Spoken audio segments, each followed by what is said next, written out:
It's Wednesday, October 15, 2025.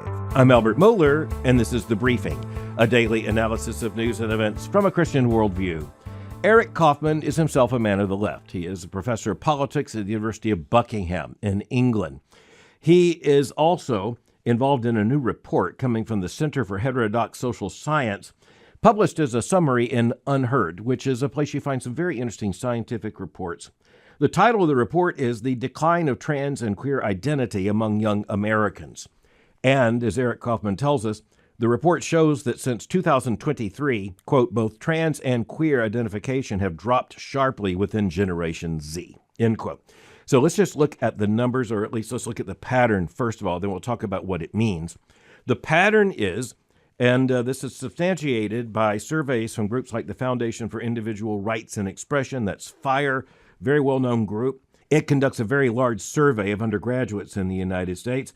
The most recent poll involves 60,000 students. So you're talking about a very, very large sample. 60,000, that's in the year 2025. So this year, 60,000 undergraduates. Professor Kaufmann goes on to say, quote, my analysis of the raw data shows that in that year, just 3.6% of respondents identified as gender other than male or female. By comparison, he says, the figure was 5.2% in 2024, 6.8% in both 2022 and 2023. Summary, quote, in other words, the share of trans-identified students has effectively halved in just 2 years, end quote. Okay, so you look at the number of young people, and this is undergraduates, so just say 18 to 22, Generation Z, as they are known.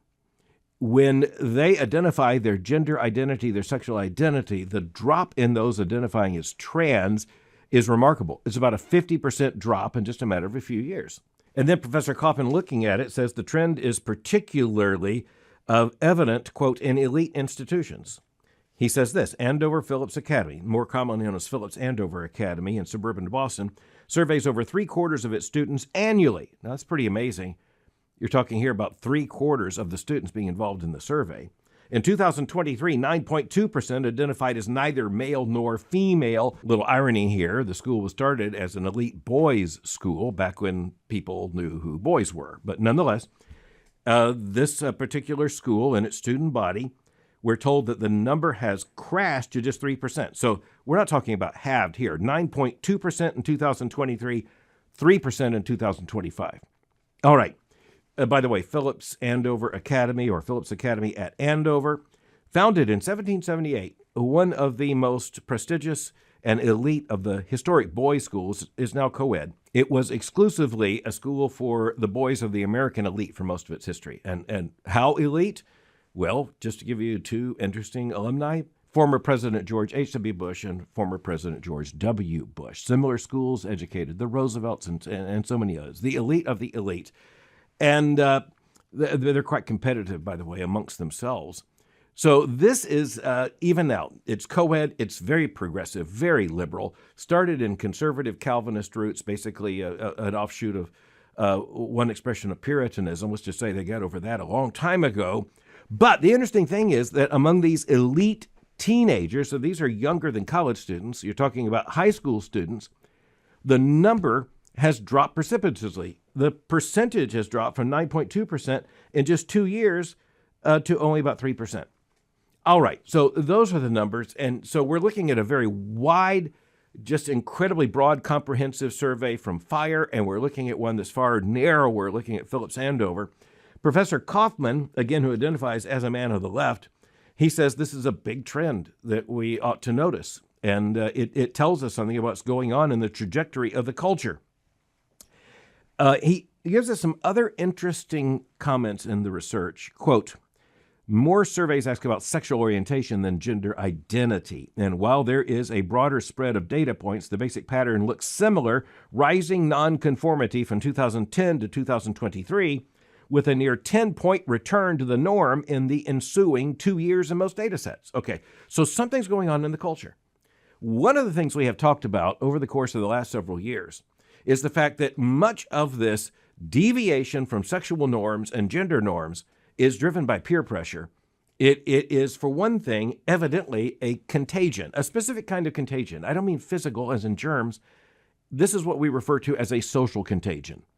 It is an idea, it is a conception, it is an identity that all of a sudden becomes contagious. Now, it's not equal male and female. So when you're looking at social contagions, and in particular dealing with gender and sexuality, there is a much higher percentage of adolescent girls and young women who indicate this kind of social contagion than of boys and young men.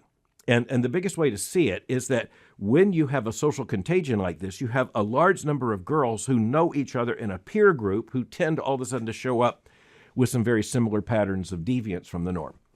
I'll just put it that way.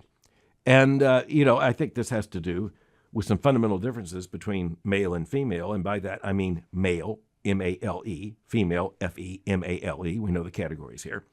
And so even as we're talking about deviations from those categories as claimed, it's just hugely significant to know that there has been a cutting in half or even almost in 2/3 in just a couple of years. Something's going on in the culture. Now, is it a return to moral sanity? Well, that's an interesting question to ask, and I think we have to hope that it is something like that, at least in part.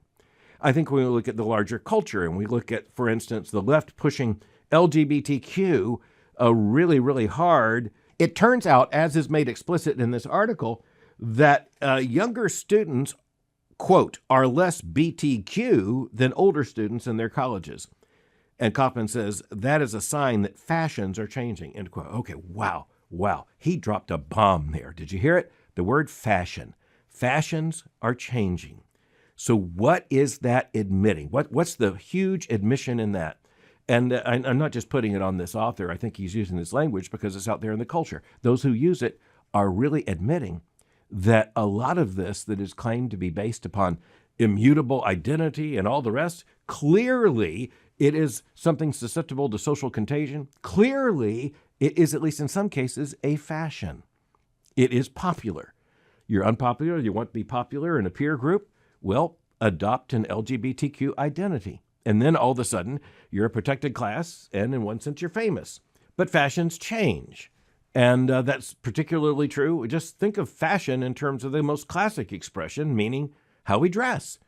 Dress patterns change. You can look at a sitcom from the 1990s, and no man wears a baggy suit like that anymore. That's what everybody was wearing in 1992. Virtually no one's wearing it now. Similarly, hairstyles. For women, dresses and other things.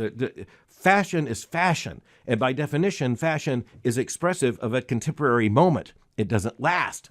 And when we are now talking about LGBTQ, particularly BTQ, isn't it interesting that even some people on the left say, at least a part of this, a major function of this, one big driver of this is fashion. And that's an incredible statement. It just underlines the fact that when you do talk about a statistical deviation, like a number dropping from over 9% to less than 5%, less than even 4% in some of this, then you really are talking about something that can't be explained by, let's just say, a normal, let's speak of biology. You talk about a normal distribution by biological characteristic that isn't going to change among human beings year by year. There may be some long-term trends and birth rates and all the rest, but let's just say that can't explain this. That underlines the word fashion here. Something is going on here that is more explained by something like fashion, trying on BTQ identity. Fewer now trying it on. It's not as cool as it used to be. That turns out to be really, really interesting. In terms of the scientific studies, you'd say that sounds truly salient. By the way, it's not just Phillips Academy at Andover. It's also Brown University, one of the Ivy League institutions and one of the most liberal of the Ivy League campuses. And we're told in this study that at Brown University, 5% of students identified as non-binary in 2022 and 2023. Fast forward to 2025, the share had dropped to, quote, 2.6%.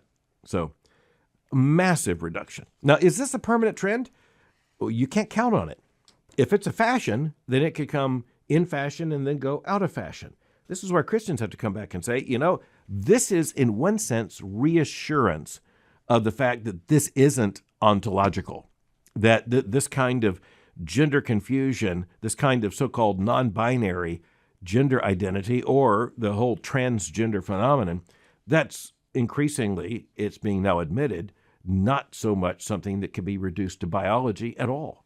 If you can use the word fashion, and you can talk of it in terms of popularity, and you can look at a pattern like social contagion, then you really blow the bottom out of your own boat, claiming that something fundamentally biological is going on here. Kaufmann, by the way, mentions the anti-woke, quote, vibe shift. He marks 2022 as the transitional year. And yet, here's something else of interest. Conservatives should pay attention to this. Christians should certainly pay attention to this. It turns out that the same surveys polling these same young people, high schoolers such as that at the Elite Academy, Phillips Academy at Andover, college students such as Brown, widespread young adults in terms of the fire study, it turns out they're not sounding anti-woke on many other issues. They're sounding particularly anti-woke on this one. Okay, now I think I have a pretty good explanation for that as a theologian. At least I'm going to offer you a theological theory, and that is a theory based in theology, based on a biblical anthropology, based upon a biblical understanding of humanity.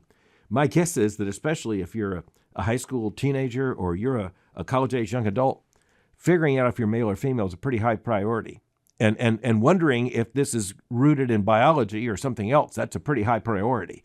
So I'm not surprised that that becomes a greater priority than dealing with some other issues, such as, am I even a Democrat or a Republican? Figuring out if you're a boy or a girl would seem to have priority over that. Okay, before I leave this particular report, there's another fascinating category in it. The fact that in this report by Eric Kaufmann, the word fashion shows up in this, that's just hugely significant. It's also significant that this trend is expressed as, quote, post-progressive, end quote. So that means things were moving in a direction defined as progressive, and now a reaction to that, or on the other side of that, post-progressive. Now, what does progressive mean here? Does it just mean making progress? Well, it's the claim of the left. So when you see the word progressive used in this kind of situation of moral change or political posture, that means driven by an ideology of the left.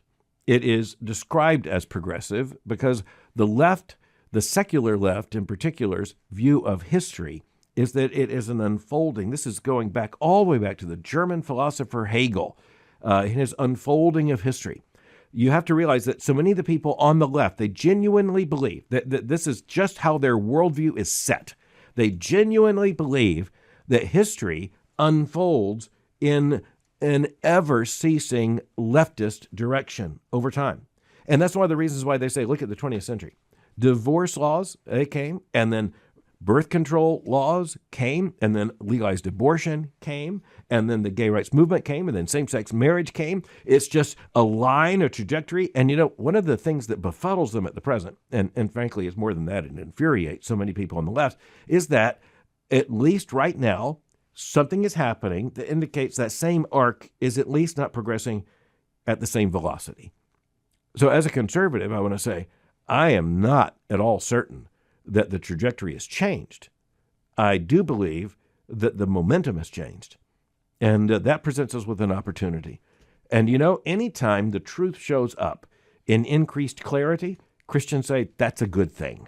All right, I guarantee you that this will also prompt responses coming from the left, even though this comes from the left itself. It's not an argument that will be popular among many on the left, certainly in the LGBTQ advocacy community and the activists. So it's going to be interesting to see what kind of response comes. We will talk about that when it comes. In the meantime, I want to talk about someone you can trust to say something incendiary, almost regardless of the context. But in this case, the context presents us with a very interesting situation. I'm talking about Richard Dawkins.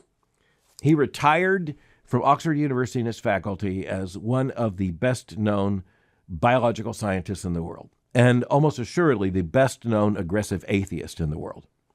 Richard Dawkins is one of the handful of the so-called new atheists that in the 1990s, in particular, began to press a newly aggressive form of atheism in which it was claimed not only that theistic truth claims are wrong, but that they are oppressive and dangerous. And so Richard Dawkins, who was the esteemed Simonyi professor of biological sciences there at Oxford, just one of the most assertive prophets of newer models of evolutionary theory. He actually believes that evolution explains almost everything. And when I say almost everything, I mean almost everything. He has basically an evolutionary worldview that starts with nothing but material reality and ends with nothing but material reality. And so he's a very aggressive atheist. But he's also a biologist. Perhaps one of the world's most famous biologists, author of the book entitled The Selfish Genes. And by the way, let's just connect some dots. You need biology to get evolution, and you also need male and female to get evolution. All right. So it turns out that Richard Dawkins is really fascinating for our discussion today, because Richard Dawkins, who is a man of the left, he is an atheist. He's a radical evolutionist. He sees Christianity as a pathetic worldview, although he's been showing up at Christmas services. He likes the aesthetics, but he hates the basic worldview of Christianity. He absolutely rejects the idea of God. He is an absolute opponent of the idea of creation, God making us in his image as male and female. He's actually an enemy in that sense, at least of any adequate foundation for human dignity. But I'll tell you what, he's not an enemy of male and female, because you know what? It's no fun being an evolutionary biologist and the Simony professor at Oxford University if you don't have male and female, and those are not absolutely fixed ontological categories. If they're not, you don't have evolution. You, by the way, don't have babies. And that's the bigger part of the story. So, all right, there's a new book out, edited by another of the new atheists, Lawrence M. Krauss, another scientist, and it's entitled The War on Science.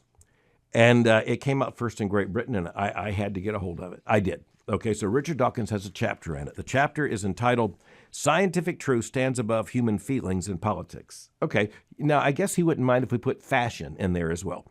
Scientific truth stands above human feelings in politics. And he comes on making a very strong argument for the priority of science. And honestly, it's really scientism. I think he honestly believes the only legitimate method of knowing is the scientific method. But nonetheless, he goes on and says, quote, science advances as the centuries, decades, years, weeks go by in ways that cannot be said of theology, philosophy, sociology, or I think any other academic discipline. So again, he's a scientific supremacist. He holds science, the scientific method, as the primary way of knowing. And he says that unabashedly. He says, quote, even the glories of Shakespeare, Beethoven, and Michelangelo, profound as they may be, soul-enriching as they are, to put it mildly, are like a fine wine that doesn't travel and age well, at least on the cosmic scale of time and space. On the other hand, he thinks the scientific method gives us absolutely true knowledge, and that it's the far superior understanding of knowing everything. Okay, so he goes on, when they're talking about the attack on science, the war on science, he talks about the Soviet war on science. He talks about Joseph Stalin, the Soviet dictator's absolutely abysmal totalitarian approach to science, in which he told the scientists what they had to come out with rather than setting them loose in a laboratory. It was absolutely ideologically determined science. And it led to disaster. In the Soviet Union, it led to a disaster in the form of famine. Millions of people died because of indeed, what was called, almost as a joke, Soviet science.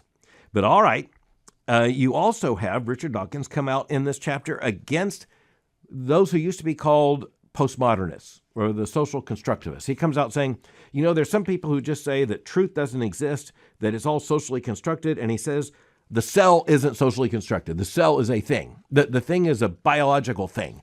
And it operates as the cell. It is what it is. It is the most profound unit. Again, he wrote the book, The Selfish Gene. But then he presses on, and he goes at the transgender claim. He goes at it hard. He says it's absolutely ridiculous. He makes a fascinating argument. He says there is no non-binary in the entire catalog of nature.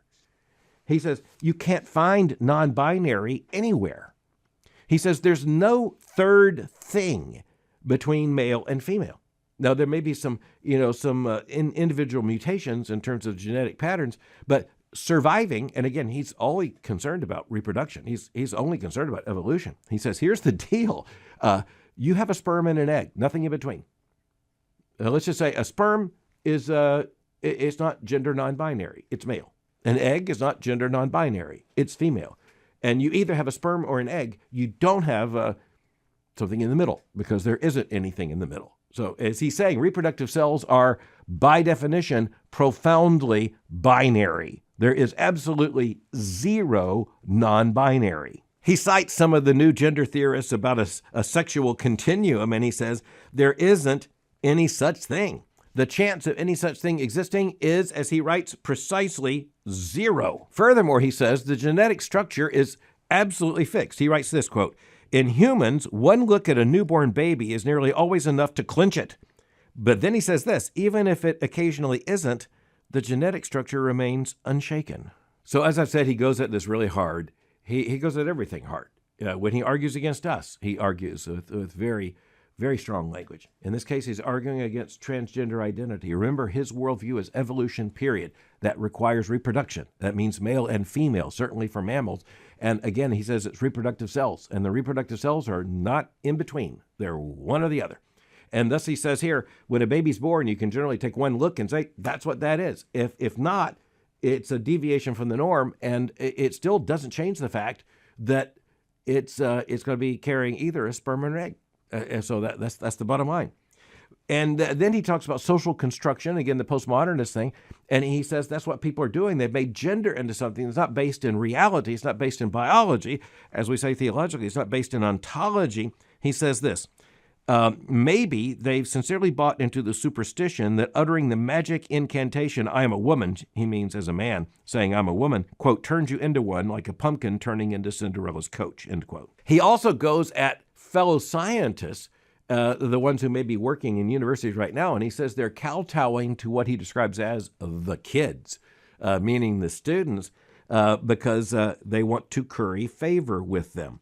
But Richard Dawkins is coming back and saying, if so, then you're giving up science.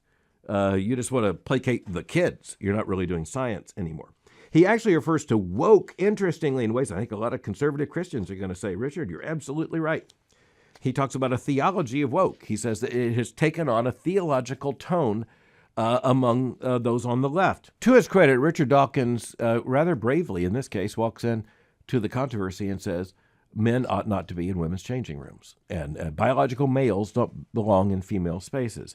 He also says this, quote, "So powerful has the postmodern counterfactualism become that newspapers refer to her, I'll just say, male organ, as a matter of unremarked routine," end quote. As he clearly understands, that's insanity. He goes on and says this, quote, "I draw the line at the belligerent slogan, 'Trans women are women,' because it is scientifically false," Dawkins said. "When taken literally, it can infringe the rights of other people, especially," hold for it, "women." Now, Richard Dawkins is advanced in years. He is retired, and he has emeritus status. He's not threatened by the kids, as he says, or the leftist establishment, but others are. And he points out that many in the academy are just caving.